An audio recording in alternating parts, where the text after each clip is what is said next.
اوکی، اینی که دارین میبینین سپره، نفر اول المپیاد زمستانی امسال. المپیک. برو.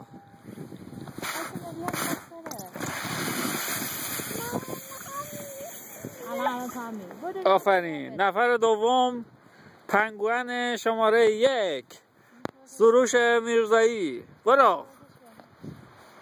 حالا داره آماده میشه، اسکیش هم پوشیده. ببینیمت.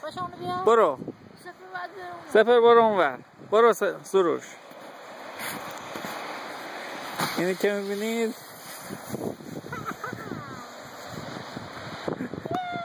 را حالا پنگوئن شماره 3 ادامه دارم. پنگوئنا بذار اینجا سپر. الی برو بشونش این تو.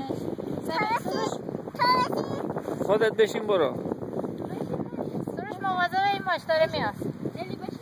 دست تو محکم بگیر. خب سروش سپر بیا عقب.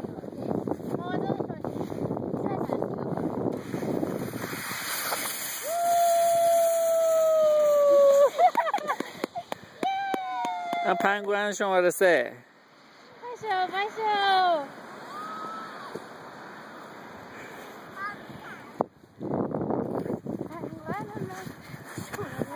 این مادر پنگوئنا. مادر پنگوئنا. بشه من بری. بشه من بده.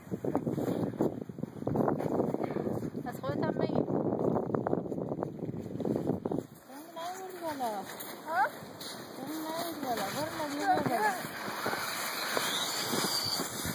واه، بابای پنگوئنام خورد زمین. سروش از اون بالا بیا پایین. سروش بیا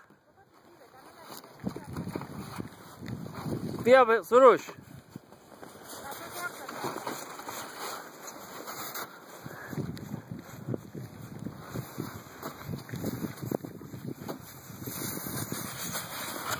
زد به پنگوئن شماره 3. پنگوئن شماره 1 با پنگوئن شماره 3 تصادف کردن.